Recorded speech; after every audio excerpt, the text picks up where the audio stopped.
Entonces ya se movió la aguja, ya puedo ver la fecha. Hoy es 26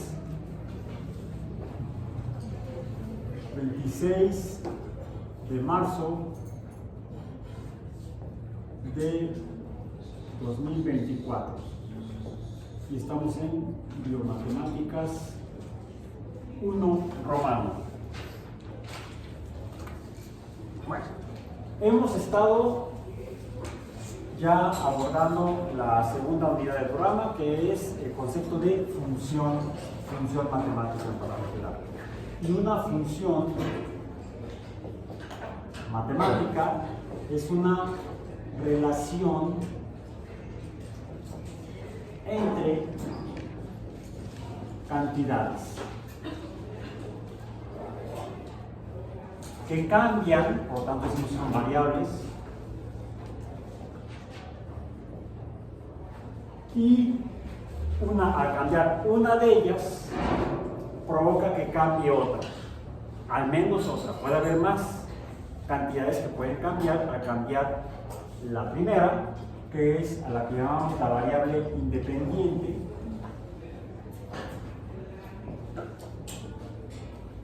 solemos representarla en general a la variable independiente, de la cual de sus cambios provocarán cambios en otras. La representamos casi siempre con la letra X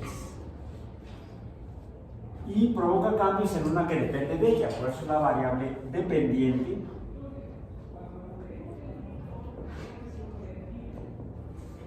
que solemos representar a la primera cantidad variable que depende de X, por lo general con la letra Y. Puede haber otras cantidades que también varíen al cambiar X, y les pondremos otras letras del alfabeto latino en general, español puede ser. Puede ser las subsiguientes, que sería después de la Y sigue la Z y ya se acabó el alfabeto, pero podemos usar cualquier otra letra. Podríamos usar M, N, P, Q, R, S, cualquiera. Casi siempre en ese sentido usamos las últimas letras del alfabeto español, porque si se dieron cuenta, para otras cantidades que se ven participantes en esta relación entre estas dos y otras, que se caracterizan por no ser variables, sino ser cantidades constantes, no cambian, son números que se mantienen al cambiar esta relación, esos números no cambian, solemos representarlos con las primeras letras del alfabeto latino o el alfabeto en español. Así, uno de los nuevos ejemplos de representación con letras y números de las funciones matemáticas lo hicimos mediante esta expresión. Y decimos finalmente que esta dependencia o relación se expresa como que Y, la variable dependiente Y, su valor numérico será aquel o igual al que dicte su dependencia de la variable independiente, f de x. Dependiente Y o f de x.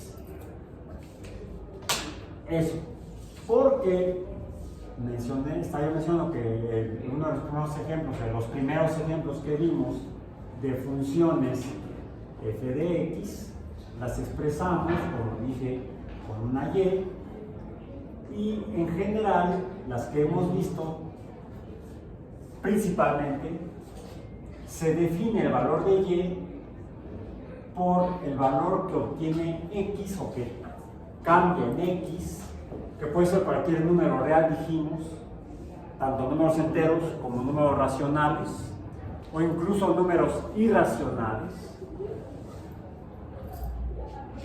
que se sustituyen aquí sucesivamente, pero que esta relación puede también estar descrita o dictada por una proporcionalidad, que sea diferente a la proporcionalidad unívoca o 1 a 1, que cuando cambie x una magnitud, esto diría que el valor de y cambiaría en la misma magnitud.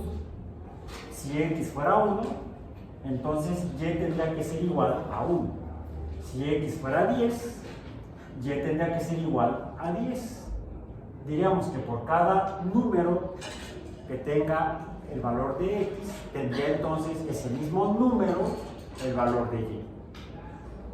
Habría una proporcionalidad o relación de proporción de 1 a 1. Pero esa relación o proporcionalidad podría no ser unívoca o de 1 a 1, sino en magnitudes diferentes. Podría ser que el valor de y no dependiera del valor numérico de x solamente, 1, 10, 100, 0.5, sino de un múltiplo de x o una fracción de x. Por ejemplo, mencionamos que el valor de y podría depender o ser igual a el valor de x, pero 2 veces el valor de x. Eso significaría que si x tuviera un valor de 1, ¿cuál sería el valor de y? Pues 1 por 2 sería 2. Si el valor de x fuera 10, el valor de y sería 20. 10 por 2, 20. Si el valor de x fuera 1 medio, el valor de y sería 1. 1 medio, 2 veces 1 medio o 2 medios me da un entero. Así era un ejemplo. Donde entonces esta función o relación entre las cantidades x y y está descrita tanto por las letras x y y, las cuales son cambiantes o variables, pero también esta función en particular está siendo descrita no solamente por las letras x y y, sino por el número 2, el cual aquí no cambia, se mantiene constante. Cambia x, cambia y, pero 2 no cambia. Es por eso que esta representación de esta relación entre estas dos cantidades o función es la forma en la que, a la que llamamos alfanumérica. Alfanumérica. Vimos que hay otras maneras en que podemos representar relaciones entre cantidades. No solamente mediante la representación con letras y números o alfanumérica, sino a través de la representación en la forma de una tabla. Donde aquí la diferencia es que los valores de x aquí los especificamos, aquí no sabemos cuáles son. Podemos irlos poniendo, haciendo las operaciones aritméticas correspondientes y obteniendo los valores de y a partir de los que le pongamos a x.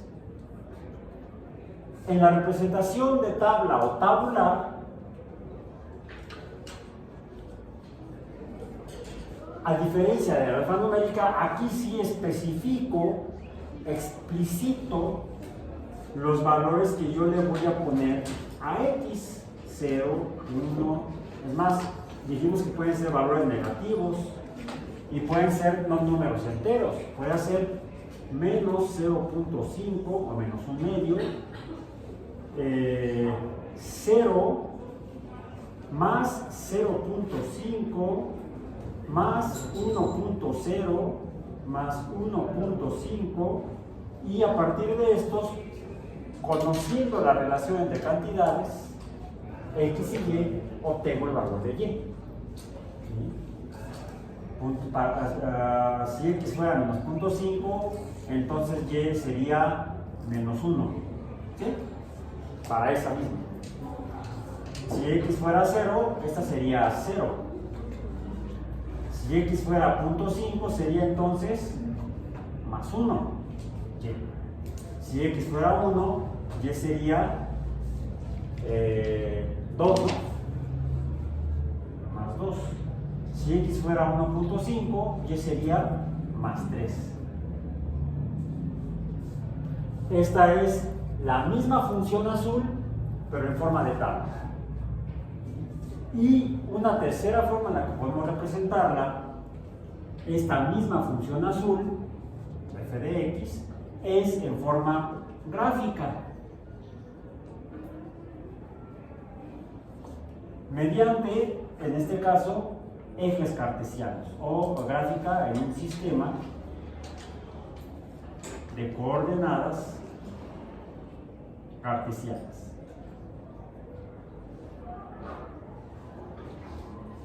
Donde en el eje horizontal pongo los valores de x, en el eje vertical pongo los valores de y, los valores numéricos de y, debo poner una escala, bueno, de hecho dos escalas, una en x y una en y. Dijimos que lo más conveniente es que sean equivalentes, y esta función se dibujaría más o menos así.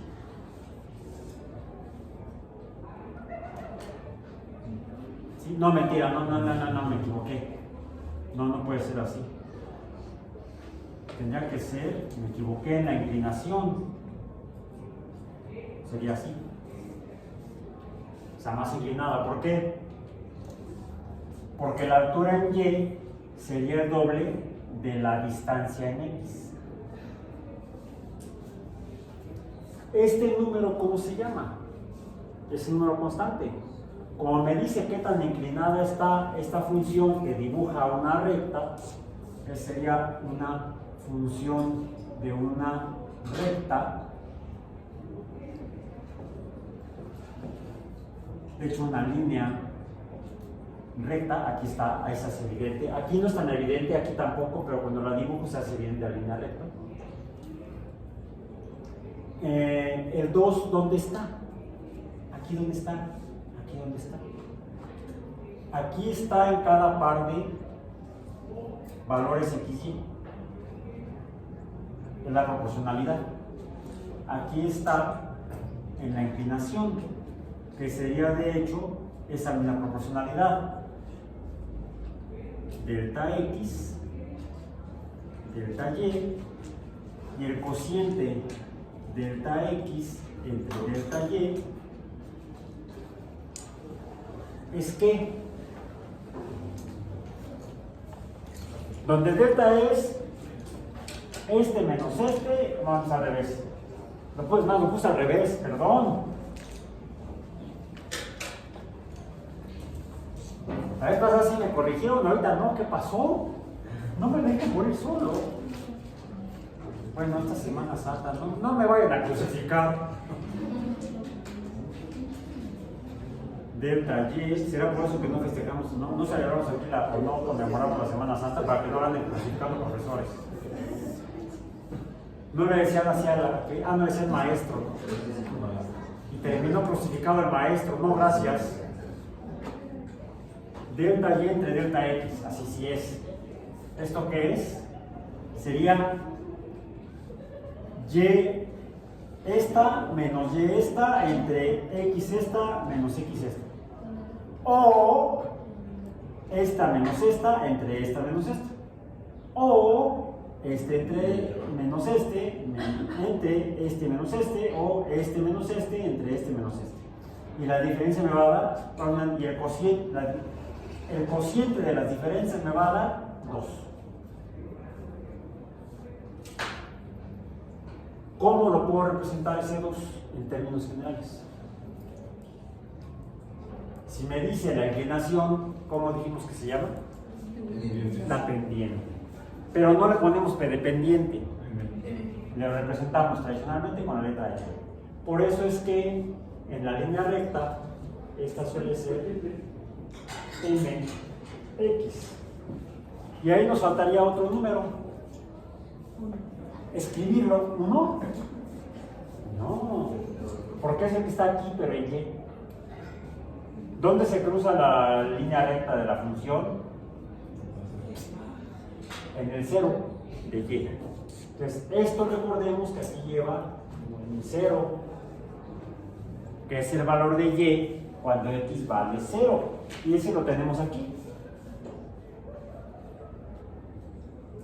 este 0 es este 0, y como este 0 vale 0 en x, también es este 0, por eso es que no lo ponemos.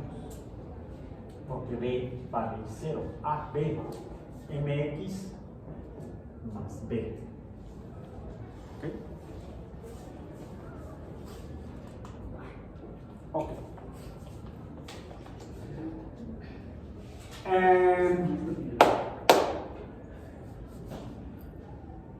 De esta manera puedo ver la inclinación con la pendiente, que es el cociente de las diferencias de dos valores de y entre los correspondientes valores de x. Puedo ver qué tan inclinada está. ¿Qué sucedería si en lugar de que fuera la pendiente igual a 2, la pendiente fuera igual a 3? Si m fuera igual a 3, pues yo sé que estaría todavía más inclinada. ¿Sí? ¿Qué diferencia hay entre esas dos líneas rectas? La pendiente. Esta vale 2. El cociente de delta y entre delta x es 2.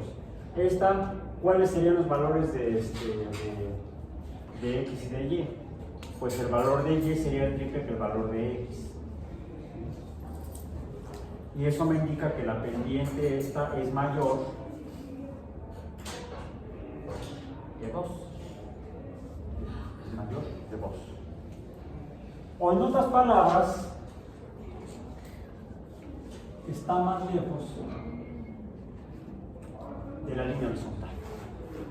La roja que la azul. Del eje de x. Diríamos que esta pendiente m también podríamos verla como la distancia, vamos a decir, de aquí a acá, o de aquí a acá. Bien. ¿Cómo se llama esta distancia?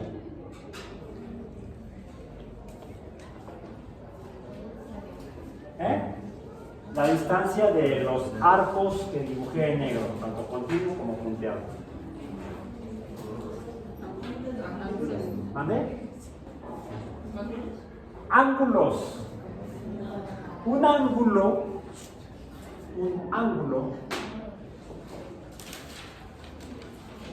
es simplemente la distancia. Esta me quedó horriblemente inclinada. Voy a tratar de ver lo más concentrado posible. Ahí está, más o menos. Un ángulo sería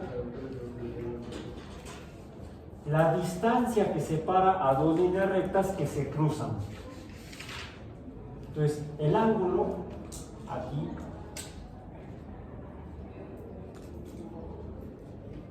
es esta distancia. El ángulo es esa distancia.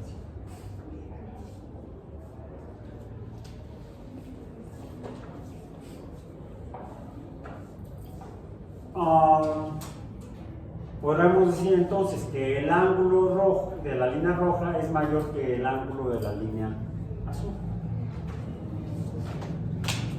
Los ángulos solemos representarlos también con letras en matemáticas, pero no con letras del alfabeto latino o español, sino con letras del alfabeto griego. Típicamente, con la letra que suena ahí. De hecho, es un sonido que no existe en español.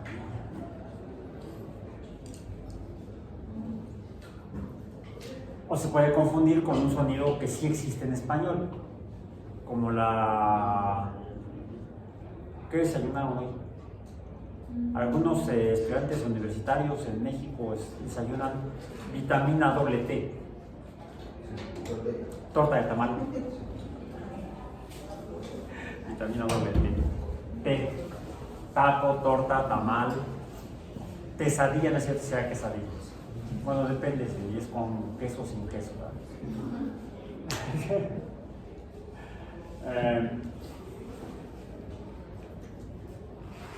La torta se escribe con T, taco se escribe con T, tamal se escribe con T, Tequila se escribe con T. Pollo no puedo escribir con P. Tlacoyo, sí, tlacoyo. Un tlacoyo de pollo. El tlacoyo también es con T. ¿Sí? La T es muy abundante en la dieta mexicana. Y es una letra que también parece que también existía en algunas lenguas nativas de estas tierras, como el náhuatl. Bueno, vivimos en una ciudad que así se llamaba, empezaba con T, Tenochtitlan. Además tenía dos T, ¿no? Tenoch y Titlán. Como tres, T, Tenochtitlan. Estamos en la Huaca Iztapalapa, no tiene T. Pero bueno, yo vengo vivo en otra localidad, en lo que era otra ciudad prehispánica, Tlatelolco. No sé si alguno de ustedes venga de otra ciudad prehispánica, de otro reino prehispánico, de Texcoco. Xochimilco no, tampoco tiene T, ¿verdad? Azcapotzalco sí tiene T. Charco no tiene T. No se tiene Tequila, por ejemplo. Entonces la T parece que sí existía en náhuatl. En otros lugares quizá la fonética, la forma en la que hablaban las personas era un poco diferente, pero así como los españoles luego no eran muy buenos pronunciando el náhuatl, quizá por eso le decían al emperador que encontraron aquí cuando llegaron a Moctezuma, le decían Montecuzoma.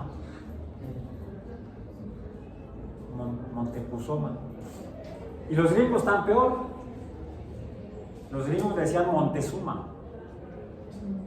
Está hasta en la canción, en la letra de uno de sus signos militares, del Cuerpo de Marines, que fue una de las fuerzas armadas norteamericanas que invadieron México en 1846. Llegaron además soldados y marinos norteamericanos, soldados y marineros norteamericanos han llegado en marines, o infantes de marina les dicen.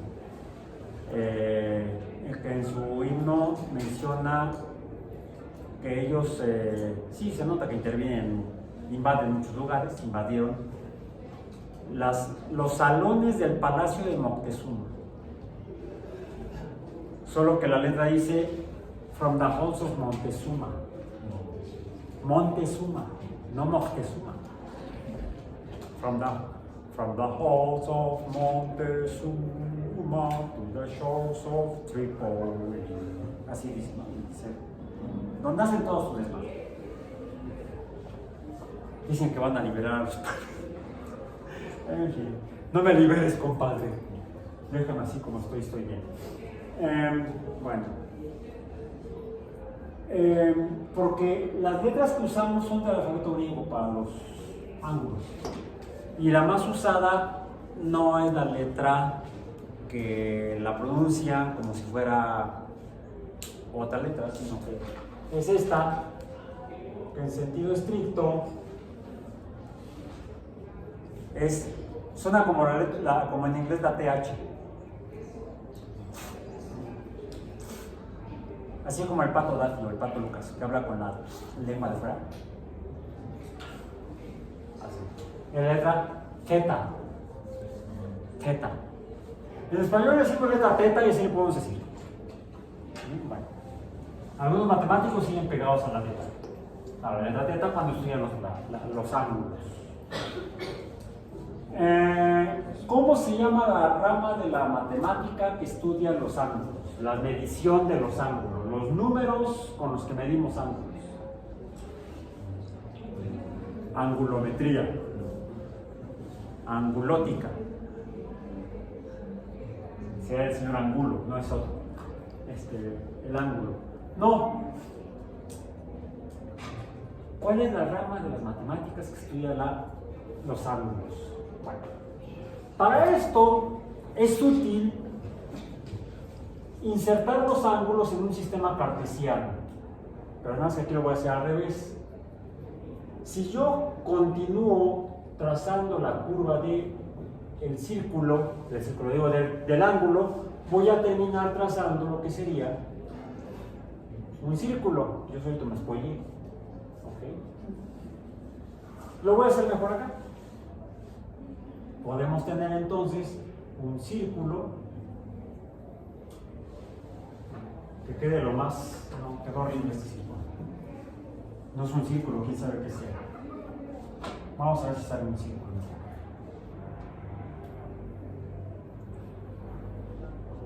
Quedó un poquito mejor, ¿no? Si aquí le redondeamos, más o menos, por acá tendríamos que achatarlo un poco y queda un poco, más o menos. Podemos buscar el centro del círculo y aquí trazamos el sistema de coordenadas. Dos líneas, que tendrían que ser rectas y perpendiculares. ¿Ok? Donde inicialmente sería el eje de X y este sería el eje de Y. Y aquí puedo entonces trazar en el interior a esos ángulos. Aquí, este lado. Y veamos cuál sería el de 2. El de 2 tendría más o menos esta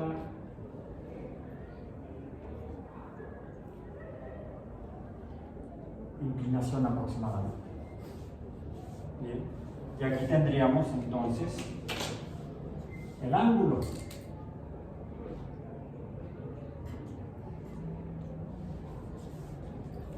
Este ángulo que sería igual a 2, la inclinación. Pero la inclinación ya no la voy a medir por coordenadas cartesianas o por valores numéricos en el sistema de los ejes cartesianos de las líneas perpendiculares. Aquí tengo que usar otras medidas que surgen de lo siguiente.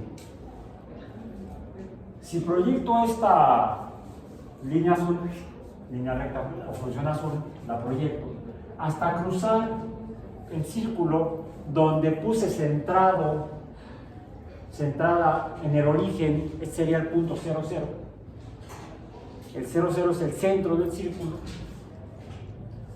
Y aquí se proyecta esa función y acá cruza en este punto X, Y el círculo. Bueno, ¿cuánto vale Y aquí? Les voy a decir, no sé, pero sé que tiene un valor en Y. Que este valor en Y corresponde a este y este valor en X corresponde a este. Llamemos a este XA y a este Y, inicialmente Y. Ya quedó.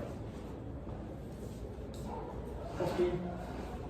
Si yo trazo, no como línea puntada, sino como línea continua, la línea que une el cruce en el círculo con la coordenada en el eje de la variable independiente, ¿qué se ha dibujado ahí? ¿Qué figura es esta? Es una figura que tiene 3 lados. Se llama trilátero, porque tiene 3 lados. Sería en realidad, esto sería un trilátero, porque tiene 3 lados. Látero, de lado, de lateral. Sin embargo, eso no lo van a encontrar en ningún libro de matemáticas.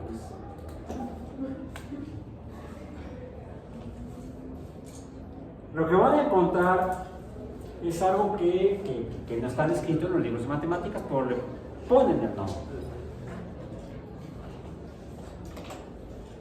Este trilátero está formado por 3 líneas que se cruzan. Y ya dijimos cómo se llama la distancia que separa a 2 líneas que se cruzan. Ángulo. Aquí tengo 2 líneas, se cruzan, entonces forman un ángulo, o están separadas por una magnitud llamada ángulo. Estas 2 líneas que se están cruzando con el eje de X, la línea roja, la función roja, la línea azul, la función azul, se cruzan con el eje de X y entonces cada una tiene una separación del eje de X y por lo tanto un ángulo cada una y son diferentes esos 2. En un trilátero lo que tengo son 3 líneas rectas que se están juntando o cruzando o cuasi cruzando. Por lo tanto habría separación entre estas 2 líneas, otra separación entre la línea horizontal X y la línea paralela a Y. Aquí se están cruzando otras 2 líneas. Y acá, donde está el punto X y se están cruzando la línea de la función y la línea paralela al eje de Y. Hay 3 pares de líneas que se cruzan. 1, 2 y 3. Como toda distancia que separa líneas que se cruzan se llama ángulo, aquí ¿qué hay? 3 ángulos. 1, 2 y 3. Como hay 3 ángulos, a este trilátero también le puedo llamar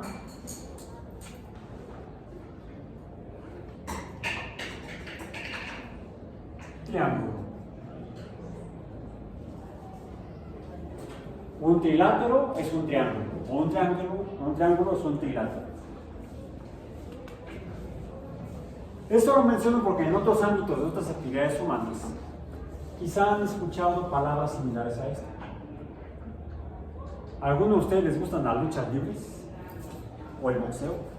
Tradicional, digo, porque ya hacen ahora ya en cada lugar.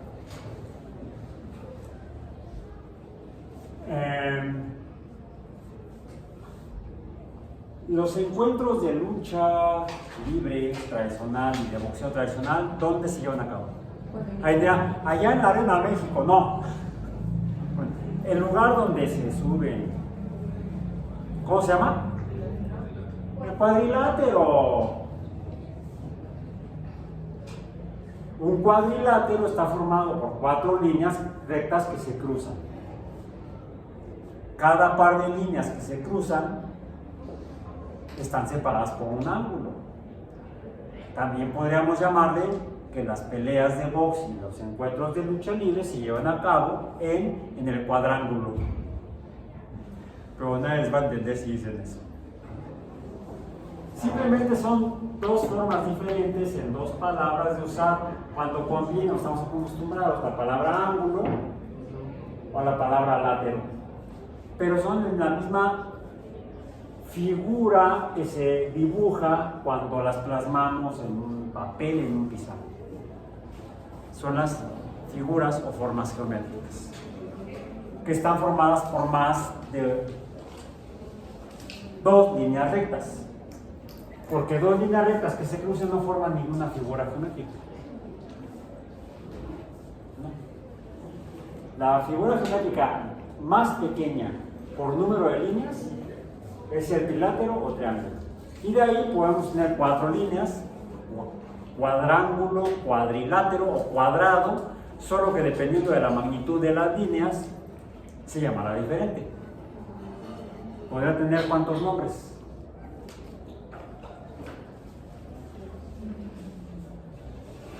Es más, ahí tenemos uno dibujado en rojo con líneas rectas. ¿Cuál es?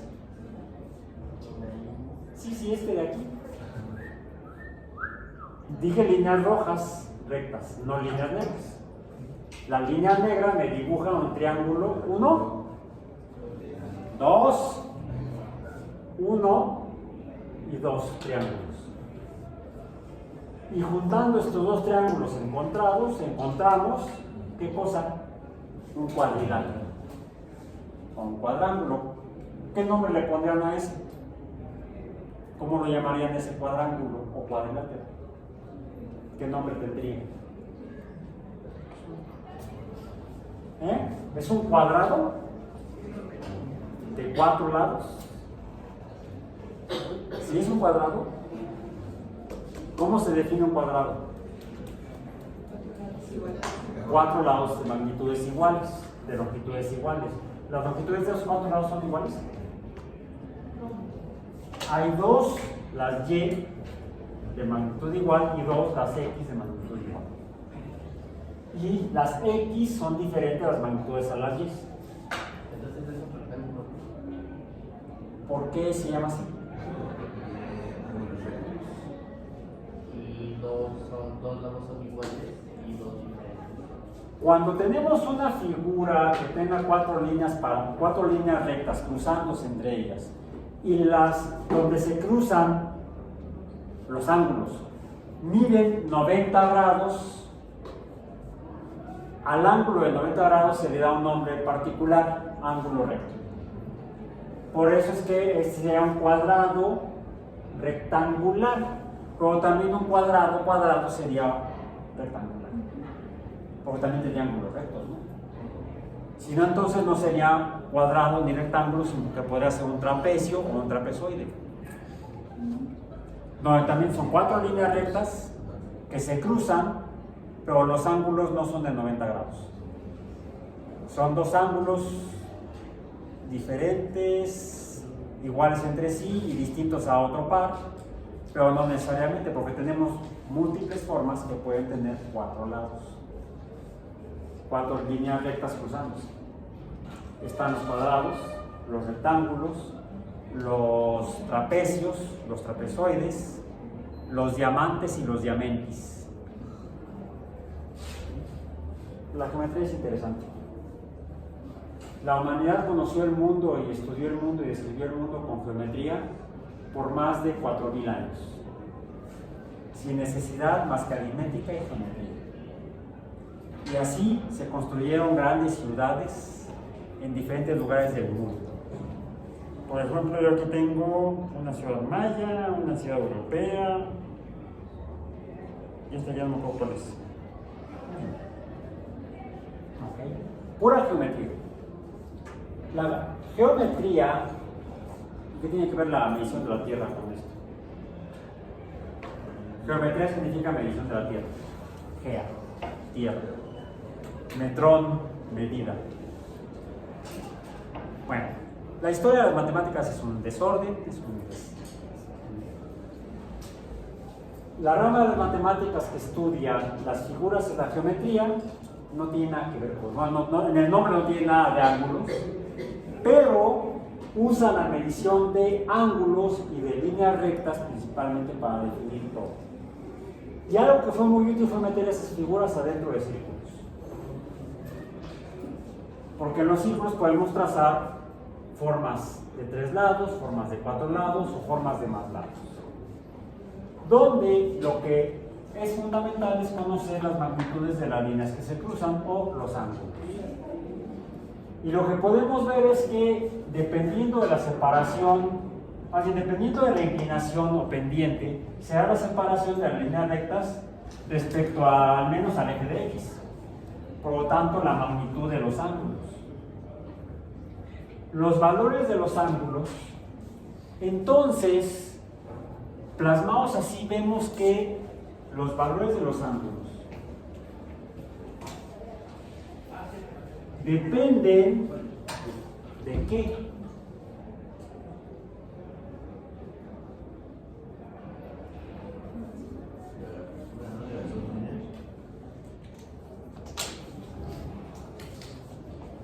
Esta sería la de pendiente igual a 2. La de pendiente igual a 3 podría ser esta.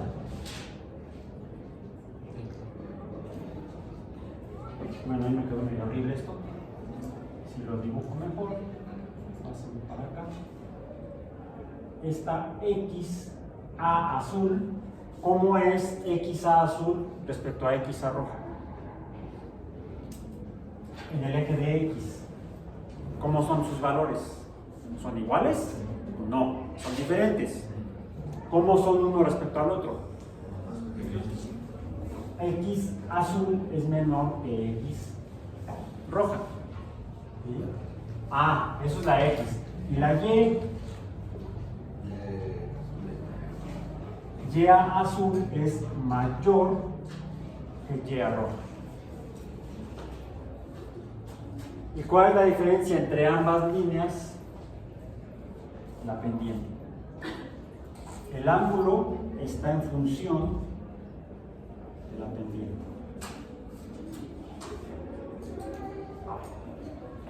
El estudio de la medición de estas magnitudes entonces se puede hacer usando triángulos insertos en círculos.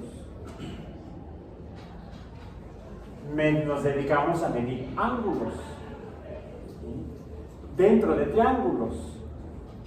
Si lo que estamos midiendo son los ángulos dentro de triángulos, entonces de aquí surge el concepto de el estudio de la medición o la medición de los triángulos o la trigonometría, porque gono es la raíz griega de ángulo.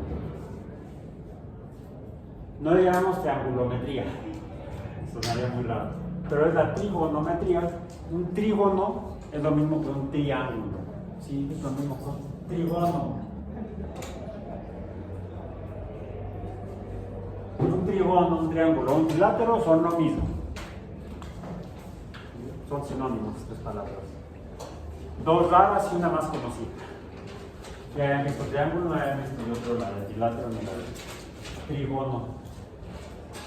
¿Cómo le llamaríamos al cuadrado? Además de cuadrángulo, cuadrilátero. Cuadrado, cuadrilátero, cuadrángulo, cuatrigono o tetragono, tendría que ser más para que fueran las dos raíces griegas. Un tetrágono sería una figura de 4 lados, con 4 ángulos, por lo tanto. Un tetrágono. Si tuviera 5 lados que se cruzan rectos y por lo tanto tendría 5 ángulos, ¿cómo se llamaría? Por los lados sería pentalátero. Por los ángulos sería pentágono. ¿Lo conocen cuál es su nombre? ¿Cómo se llama? Pentágono. Entonces sí, la raíz ya la conocían. De 5 para arriba. Porque de 3, triángulo. De 4, cuadrado. Ni ángulos ni lados. De 5 o más, ad infinito, serían pentágono, hexágono, heptágono, octágono, nonágono, decágono, etc. ¿Bien? Ok. Bueno. Entonces, esta línea azul y esta línea negra tienen inclinaciones diferentes o pendientes diferentes y por lo tanto tienen ángulos diferentes. ¿Sí? Es mayor el ángulo en la azul y menor el ángulo en la negra. ¿Se pueden hacer figuras geométricas de más de 360 grados? Sí. ¿360 grados? Sí, pero necesitaríamos hacer otras consideraciones para poder verlas. Porque no todas. A ver, además hay otra cosa. Fíjense, podemos mencionar la posición del cruce de la función o línea recta en el perímetro o circunferencia o círculo. El perímetro de un círculo es una circunferencia, indicando los valores en X y en Y. Ya vimos, esta X sería más pequeña, esta Y sería más grande. ¿Sí? Sería X, Y más grandes que esta, bueno, X más pequeña, Y más grande que estas rojas. Podríamos entonces identificar este punto mediante las coordenadas cartesianas X y Y o midiendo la magnitud del ángulo, θ. Históricamente se han medido los ángulos con dos cantidades diferentes. Una que no sabemos dónde empezó, pero al menos de los primeros que la usaron fueron los egipcios y quizá antes las sociedades mesopotámicas, que es en grados, donde se usa un sistema que no es decimal, como el romano o el nuestro, el más común, no es vigesimal como el maya, sino que es sexagesimal. Parece que viene de cuando los antiguos, en aquellas regiones del mundo, de Eurasia, cuando sea Euráfrica, porque los egipcios en realidad poblaron el noreste del continente africano y tuvieron relaciones comerciales inicialmente con los pueblos del suroeste de Asia, los pueblos mesopotámicos, los fenicios, etc. Entonces, más que la relación comercial con Europa, era con Asia. Entonces, teníamos que hablar de una sociedad asioafricana o africoasiática. Eso sería la sociedad y el comercio sean de esa naturaleza geográfica. Europa no pintaba en esos momentos. Ya después sí parece que se desplazan hacia lo que es la actual península de Turquía, ¿sí? Que es donde se ubica posteriormente el Imperio Persa, que todavía es Asia, pero se desplazan hacia lo que conocemos como el continente europeo, pero eso es posteriormente. Como se dan cuenta, es importante contextualizar geográfica e históricamente el desarrollo del conocimiento, en este caso el conocimiento de las matemáticas, para que entendamos un poco mejor de dónde sale esto. Los nombres no salen de la mano, salen del desarrollo histórico del conocimiento. Entonces, de las primeras sociedades que sabemos que establecieron sistemas para medición de, por ejemplo, del tiempo, en ese caso está la sociedad egipcia. Los egipcios definen, de hecho, la magnitud inicialmente de lo que ahora conocemos como la hora, medido a partir de un movimiento aparente del Sol en círculos alrededor de nosotros, alrededor de los egipcios, vamos a decir, de que sale por el horizonte del Sol, sube a la parte más alta del cenit y se oculta a la vista, o se ocultaba a la vista de los egipcios sobre el horizonte opuesto. Y dividieron ese periodo en fracciones sexagesimales. Y después, cada periodo de una hora lo dividieron en 60 fracciones iguales, o grados. Y de ahí vienen los relojes actuales, al menos los que todavía usan manecillas, no los que usan dedillos. ¿No será lo que son los digitales? ¿Se llaman digitales porque usan dedillos? No, porque usan dígitos. ¿Cuántos minutos tiene una vuelta de reloj? 60. 60 minutos. Si lo multiplicamos por 60 nos da 360. Son 360 grados una vuelta completa. Una vuelta completa medida desde el origen, que sería el 0, sería aquí, 0. El símbolo de grado es un cerito como supraíndice a la derecha. 0 grados, 360 grados sería una vuelta completa. Aquí serían entonces 360 grados. Media vuelta, ¿cuánto sería? La mitad de 360 serían 180 grados. Un cuarto de vuelta, 360 entre 4, o la mitad de 180, serían 90 grados. 3 cuartos de vuelta, pues 180 más 90 serían 270 grados. Y esa es una de las formas más antiguas en las que medimos qué tanto se separa una línea cuando empieza a girar en un círculo.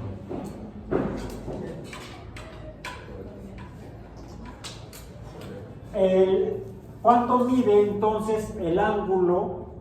Lo voy a hacer con negro para que se, no, con verde para que se defina. ¿Cuánto mide entonces el ángulo de dos líneas que se cruzan perpendicularmente? Este ángulo, 90 grados. ¿Y qué se dibuja? Un rectángulo. Por eso es que se conoce como rectángulo, y el triángulo que se forma dentro de un rectángulo, o los dos triángulos que se forman dentro de un rectángulo dividido entre esquinas opuestas en dos mitades iguales, de áreas iguales, se llama como un triángulo dentro de un rectángulo, o un triángulo rectángulo. Eso no es uno, se forman dos. Uno es este y el otro es este. Tenemos dos triángulos rectángulos, nos forman, cuando los juntamos así, se forma un rectángulo. Entonces, aquí lo que tenemos dentro de cada triángulo que se forma al cruzar la función línea recta dependiente, se forma un triángulo rectángulo. Y la magnitud de este ángulo θ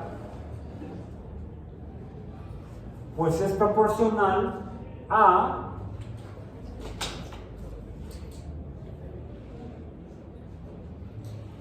qué?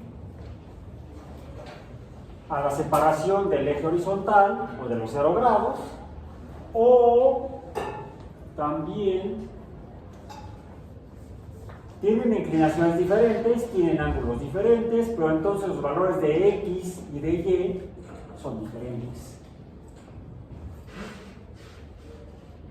Y vemos que conforme se separa la línea recta de la función dentro del círculo, entonces la magnitud será diferente. Y esas son las que llamamos funciones trigonométricas.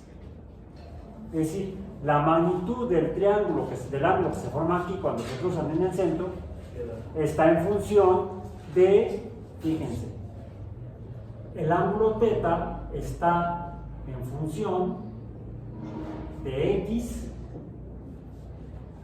si se acorta X, y también está en función de Y. Conforme se aleja, X se hace pequeño y Y se hace grande. Conforme se hace más grande el ángulo, Y se hace pequeño, X se hace pequeño y Y se hace grande. Entonces, las funciones trigonométricas podemos verlas inicialmente como una relación entre la magnitud del ángulo y los valores de estos pares de puntos, X y Y. Y vamos a dejarle aquí y vamos a continuar con esta historia la próxima clase. Hoy terminamos.